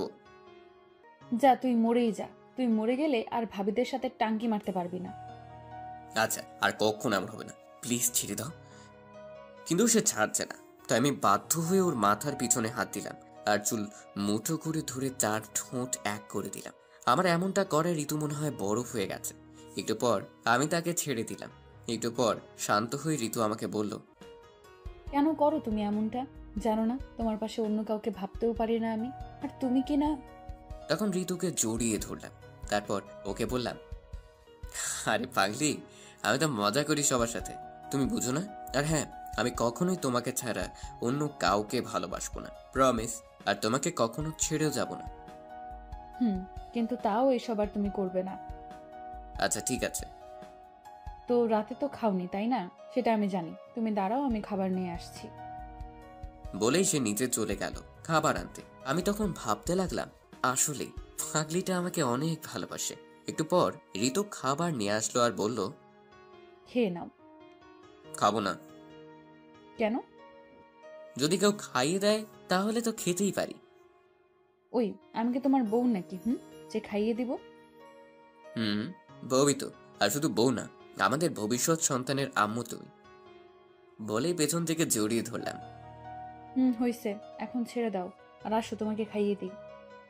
তারপর ঋতু আমাকে আর আমি ঋতুকে খাইয়ে দিলাম, কারণ আমি জানি সেও খায়নি। তারপর ঋতু আমাকে গুড নাইট দিয়ে মাহির সব কাজিনদের কাছে গেল ঘুমাতে। আর এইদিকে আমরা কয়েকজন বন্ধু মিলে ঘুমিয়ে পড়লাম। ওইদিকে মাহি আর মেঘলা ভালোবাসার সাগরে ডুব দিচ্ছে, কারণ আজকে তাদের ভালোবাসা সম্পূর্ণ হলো। সকালবেলা আমরা সবাই ঘুম থেকে উঠে কাজ করতে লাগলাম। এভাবে সকাল থেকে দুপুর হতে লাগলো। মেয়ের বাড়ির লোকজন সবাই আসতে লাগলো। আবিদের তো কোনো খবরই নাই, কারণ সাদিয়া আসছে না, ওর সাথেই ব্যস্ত। তারপর দুপুরে খাবার খাওয়ার পর সবাই চলে যেতে লাগলো। আর এইদিকে আবিদ সাদিয়ার নাম্বার নিয়েছে। আর হ্যাঁ, সাদিয়াও আমাদের কলেজেই পড়াশোনা করে, সেও আমাদের 1 বছরের বড়। আমি বুঝতেছি না আমাদের 3 বন্ধুর কপালে কি শুধু সিনিয়র মেয়েই আছে নাকি। তারপর এভাবে দিন চলে গেল, আমরাও বাসায় চলে আসলাম। তারপর থেকে আমরা মানে আমি আর ঋতু একসাথে কলেজে যাই আসি। মাহি আর মেঘলাও একসাথে আসে যায়। আবিদও সাদিয়াকে পটানোর চেষ্টা করছে। এভাবে কয়েকদিন চলে যায়। আজকে রবিবার কলেজে এসেই আবিদ বলল, বন্ধু, আজকে আমি সাদিয়াকে প্রপোজ করব। ওকে, করিস। বন্ধু, তুই একটা ভালো করে প্রপোজ বলে দে না প্লিজ। শেষমেশ আমাকেই আবার ধরলি তোরা। দে একটা বলে, এত করে যখন বলতেছে। তুই চুপ কর। দে না দোস্ত, প্লিজ। ওকে, দিতেছি, বেশি নাটক করতে হবে না। তারপর আমি আবিদকে প্রপোজ বলে দিলাম। ও তো সেই খুশি। একটু পর সাদিয়া আসলো। সাদিয়া আমাদের কাছে আসলো তখনই আবিদ ওর সামনে হাঁটু গেড়ে বসে একটা গোলাপ ফুল সামনের দিকে ধরে বলল, প্রপোজের কথা যা আমি শিখে দিলাম। দেখেছি তোমায় প্রথম যেদিন পড়েছি তোমার প্রেমে, থাকতে পারছি না আর তোমাকে ছেড়ে। ভালোবাসি তোমায়, ছেড়ে যাব না কখনো, তুমি ফিরিয়ে দিও না আমাকে। বড্ড বেশি ভালোবাসি তোমায়, তাই ভালোবাসার কথা বলতে করতেছি না দ্বিধা। তুমি শুধু আমার। I love you Sadia. তারপর সাদিয়া আবিদের ফুলটা নিল আর প্রপোজ অ্যাকসেপ্ট করলো। তারপর তারা একে অপরকে জড়িয়ে ধরলো। একটু পর আমি বললাম, হয়েছে, এখন তো ছেড়ে দে, এটা কলেজ। তারপর তারা একে অপরকে ছেড়ে দিল। তারপর আমি আবারও বললাম, চল আবিদ, আজকে তুই খাওয়াবি, আমাদের সেই দিন আমার থেকে খাইছিলে। ঠিক ঠিক, চল। তারপর সবাই মিলে রেস্টুরেন্টে গেলাম। সেখান থেকে খাওয়া দাওয়া করে সবাই যার যার জিএফ নিয়ে ঘুরতে বের হলাম। ওরা ওদের মনে চলে গেল, আর আমি আর ঋতু আমাদের মতো এভাবে সন্ধ্যার সময় বাসায় আসলাম। বাসায় আসতে মা ডাকছিল, তাই ওনার রুমে গেলাম। তখন মা বলল, দেখো তো ঋতুর জন্য ছেলেটা কেমন হবে। না দেখেই বললাম, বাদ দাও না, আমাকে এইসব দেখাচ্ছ কেন, তোমরা যা হয় করো। আরে একবার তো দেখো, তুই তো ঋতুর একটা ভাই তাই না? তারপর মায়ের জোড়াজুড়িতে আমি ছবিটা দেখলাম, আর দেখেই আমি হা হয়ে গেলাম। একবার ছবির দিকে তাকাচ্ছি তো একবার মায়ের দিকে তাকাচ্ছি। মা দেখি হাসতেছে। তখন মা বলল, কি ভেবেছিস আমরা কিছু বুঝি না? আর সুইটি আমাদের সবই বলেছে। আরে গাধা, তুই না বললেই কি, আমরা তোর সাথেই ঋতুর বিয়ে দিতাম, আর সেজন্যই তো ঋতুকে আমাদের এখানে আনছি। কি? হুম। মা সেটা ঠিক আছে, কিন্তু ঋতুকে এসব বলবে না, ওকে? কেন? সারপ্রাইজ দিব। ওকে। আমি আর কিছু না বলে ঘরে চলে আসলাম।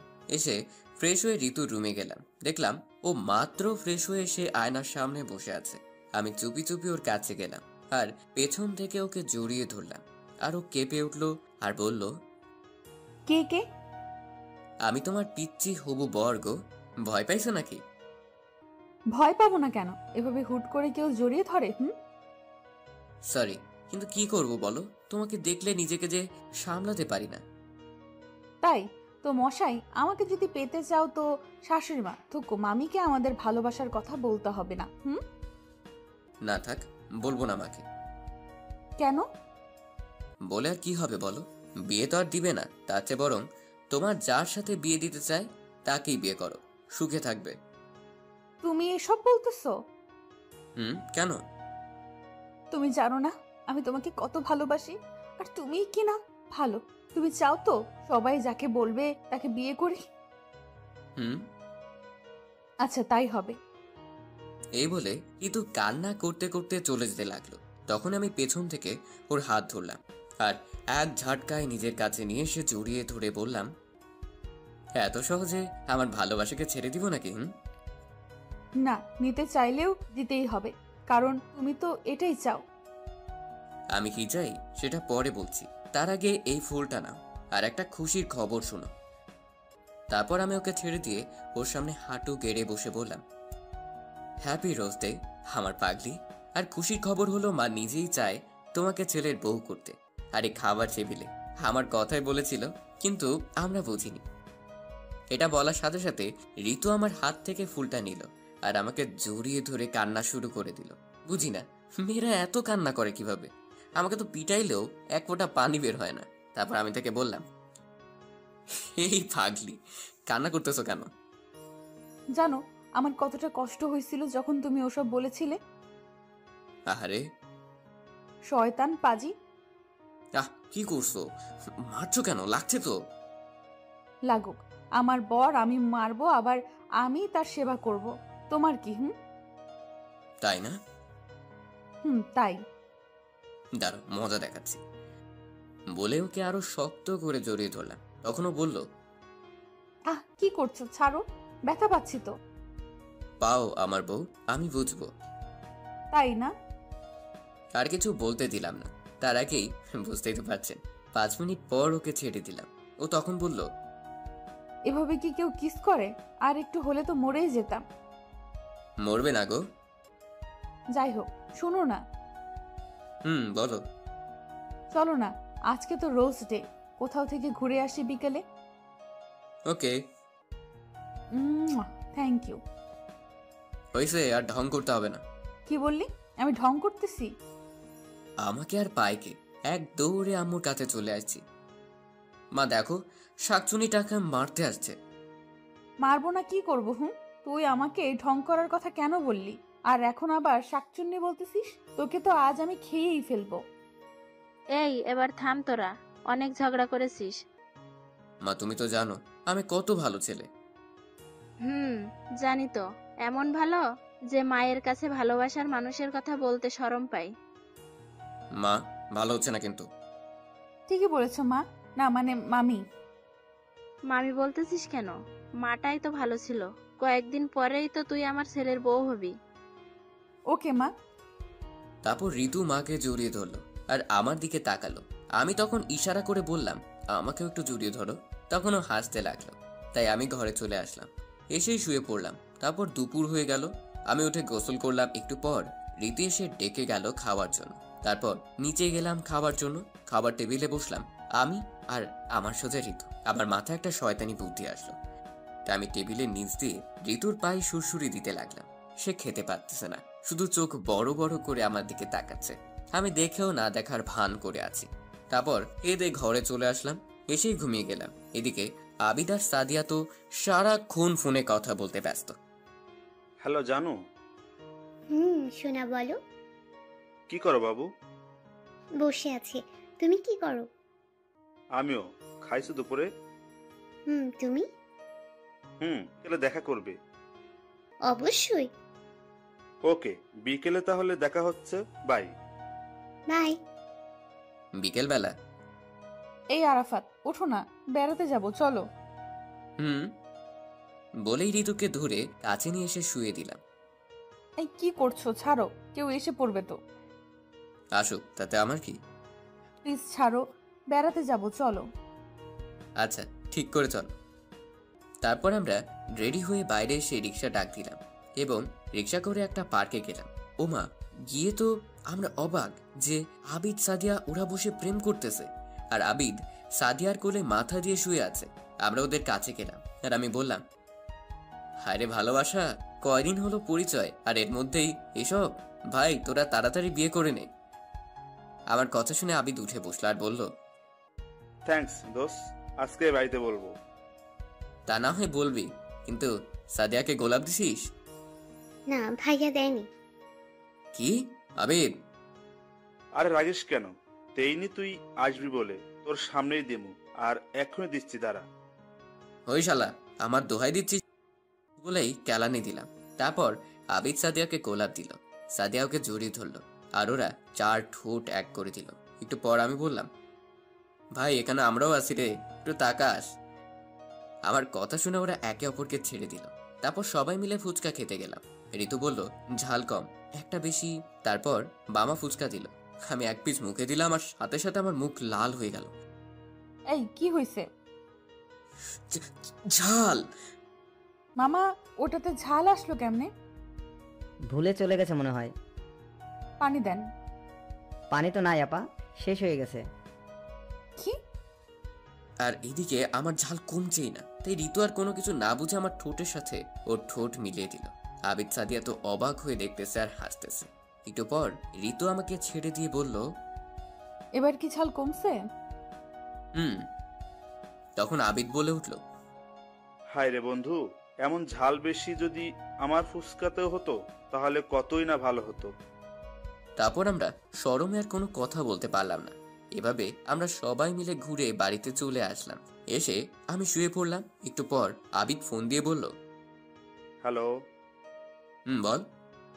দোস্ত, কাম তো হয়ে গেছে। কি কাম? সামনের 9 তারিখে তো আমার বিয়ে। কি? অভিনন্দন। ধন্যবাদ, বাই, পরে কথা হবে। Okay bye. ঋতু ডাক দিল, তাই খাবার জন্য নিচে গেলাম। তারপর সবাই মিলে খেতে শুরু করলাম। হঠাৎ আব্বু বলে উঠল, প্রেম তো ঠিকই করিস, সেটা বলতে পারিস না? না মানে আব্বু। থাক বাদ দে। আর শোন, আগামী 14 তারিখ তোর বিয়ে। আমি তো আব্বুর কথা শুনে অবাক হয়ে গেলাম আর বললাম, কি? অবাক হচ্ছিস কেন?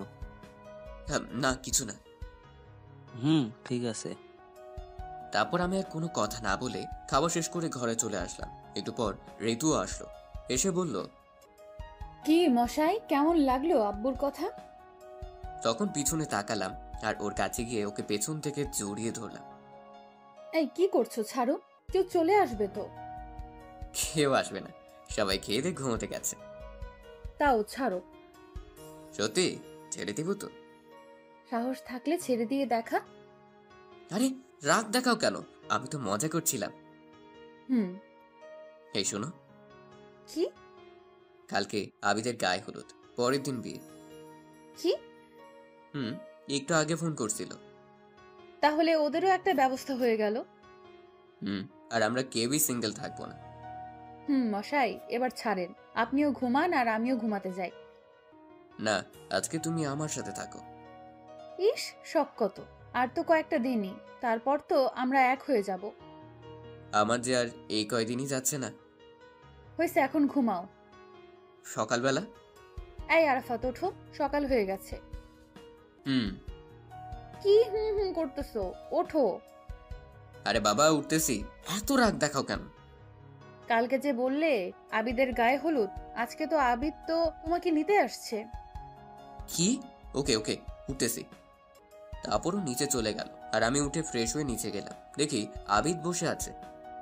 কিরে তুই এখানে? আসতেই হলো তোর বাড়িতে দাওয়াত দিতে আর তোকে আর ঋতুকে নিতে। আচ্ছা বুঝলাম। এখন চল। আন্টি, আপনারা কিন্তু অবশ্যই আজকে বিকালে যাবেন। তারপর আমরা সবাই মিলে চলে গেলাম। আমি জানি কি জন্য নিতে আসছে, মার্কেটে যেতে হবে যে। একটু পর আমরা সবাই মিলে একটা মার্কেটে চলে আসলাম। ওমা, এসে দেখি মাহি, মেঘলা, সাদিয়া সবাই দাঁড়িয়ে আছে। আমরা ওদের কাছে যেতে, কিরে এতক্ষণ লাগে তোদের আসতে? আর বলিস না, মেয়েদের সাজাতে কতক্ষণ লাগে জানিস না? ওই এখন আমার দোষ তাই না? আমি সাজতেছিলাম, তুমি যে ঘুমিয়েছিলে তার বেলা। আচ্ছা বাদ দাও, চলো সবাই ভেতরে। তারপর সবাই মিলে বিয়ের মার্কেট করে বাসায় চলে আসলাম, কারণ বিকেলে আবার গায়ে হলুদ। তারপর বাসায় আসার সময় বলে আসলাম 14 তারিখ আমার আর ঋতুর বিয়ে। সবাই অভিনন্দন জানালো। তারপর বাসায় চলে আসলাম। বাসায় এসে গোসল করে খাওয়া দাওয়া করলাম, তারপর ঘুমিয়ে গেলাম। আসলে আমার শরীরটা খারাপ লাগতেছে, তাই আর ওর বাড়ির কোনো কাজে গেলাম না। বিকেলে তাড়াতাড়ি করে আমি আর ঋতু ওদের বাড়িতে চলে গেলাম। বাবা মা আজকে নাকি যাবে না। তারপর থেকে আমিও টুকটাক কাজ করতে লাগলাম। এভাবে সন্ধ্যা হয়ে গেল, আর তারপর থেকে গায়ে হলুদের অনুষ্ঠান শেষ হলো। রাতে আমরা আর বাড়িতে আসলাম না। পরের দিন সকালে তাড়াতাড়ি ঘুম থেকে উঠে আমরা সবাই কাজ করতে লাগলাম। তারপর দুপুর প্রায় হয়ে গেল, আমরা বর নিয়ে চলে গেলাম সাদিয়াতের বাসায়। তারপর বিয়েটা হয়ে গেল, সবাই বউ নিয়ে চলে আসলাম। রাতে আমি আর মাহি মিলে অনেকক্ষণ আবিদের সাথে মজা করে বাসর ঘরের কাছে আসলাম। এসে দেখি ভাবিরা দাঁড়িয়ে আছে। তারপর তাদের কোনো মতে বুঝিয়ে আবিদকে ঘরে ঢুকিয়ে দিলাম। তারপর কি হলো আবিদা সাদিয়া জানবে, কারণ আমি তো ভিতরে যাইনি, তাই বলতে পারবো না। শুধু এতটুকু জানি ওরা সুখের সাগরে ভাসতেছে। এভাবে কয়েকদিন চলে, আর 2 দিন পর আমার বিয়ে ভাবতেই আমার কেমন জানি লাগতেছে। তারপর আমি মাহি আর আবিদের বাসায় চলে গেলাম। তারপর ওদের বাসায় সবাইকে দাওয়াত দিতে ওদের নিয়ে চলে আসলাম মার্কেটে। সাথে ঋতু, সাদিয়া, মেঘলাও ছিল। তারপর সবাই মিলে মার্কেট শেষ করে বাসায় চলে আসলাম। ওদের বললাম কালকে তাড়াতাড়ি চলে আসতে, কারণ বিকেল আমার গায়ে হলুদ। বাসায় আসতে আসতে বিকেল হয়ে গেল, তাই এসে গোসল করে খাওয়া দাওয়া করে ঘুমিয়ে পড়লাম। রাতে ঋতু ডাকলো খাওয়ার জন্য, তাই ঘুম থেকে উঠে নিচে গেলাম খাওয়ার জন্য।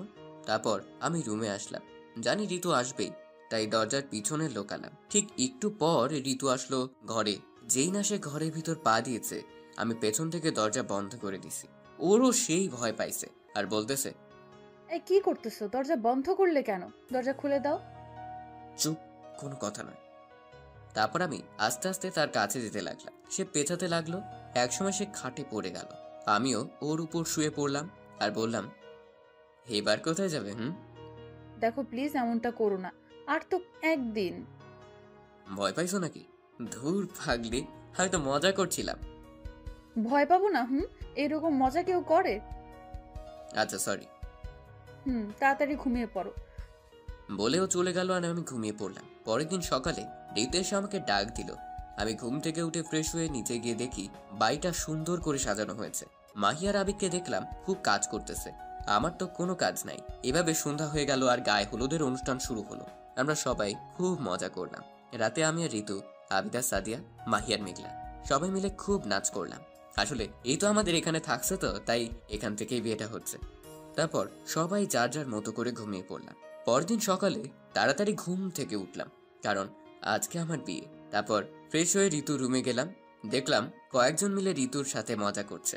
আমাকে দেখে একজন বলল, আরে দুলাভাই যে আসেন, বউকে ছাড়া মন ছটফট করছিল বুঝি। বাকিরাও হাসতে লাগলো। কোনো কথা বললাম না, সোজা নিচে চলে আসলাম। তারপর দুপুর হয়ে গেল, আমাদের বিয়েটাও হয়ে গেল। এখন শুধু ভাবতেছি রাত কখন হবে। তারপর রাত হয়ে গেল, কিন্তু মাহি আর আবিদ আমাকে নিয়ে ছাদে গেল। বলতেছে চল আড্ডা দিব। আমি আগেই জানতাম এরা এমনই করবে, কারণ আমিও যে ওদের সাথে এমনটা করেছি। রাত 1টা বাজবে এমন সময় আব্বু আসলো। এসে বলল, কিরে, ঘরে বউ রেখে এখানে কি করিস? যা ঘরে যা। আঙ্কেল, অনেকক্ষণ থেকে আমরাও বলছি, শুনছে না। দিল একটা বাস জায়গা মতো। তারপর আমি আমার বাসর ঘরের সামনে দাঁড়িয়ে আছি। ভিতরে যেতে কেমন জানি লজ্জা করতেছে। তারপর কোথা থেকে ভাবিরা আর ওই হারামি 2টা এসে ধাক্কা দিয়ে ঘরে ঢুকিয়ে দিল আর বলল, সাবধানে বিড়াল মারিস। তারপর আমি ভিতরে ঢুকে দরজা বন্ধ করে দিলাম। ঋতু এসে আমার পা ধরে সালাম করলো আর বলল, যাও ওযু করে আসো, 2 রাকাত নামাজ পড়বো। তারপর আমি অজু করে আসলাম। তারপর নামাজ পড়লাম এবং ওখান থেকে ঋতুকে কোলে করে বিছানায় নিয়ে গেলাম। তারপর ওকে শুয়ে দিয়ে 4 ঠোঁট এক করে দিলাম এবং আমি ঋতুর বুকের উপর থেকে শাড়ির আঁচল থেকে দিয়ে ওর বুকে মুখ ডুবিয়ে দিলাম। হয়েছে, অনেক করছেন, আমাদেরও তো শরম বলতে কিছু আছে নাকি? আর এভাবেই আরাফাত আর ঋতু ভালোবাসার সাগরে ভাসতে লাগলো, কারণ তাদের ভালোবাসা আজকে পবিত্র বন্ধনে আবদ্ধ হলো।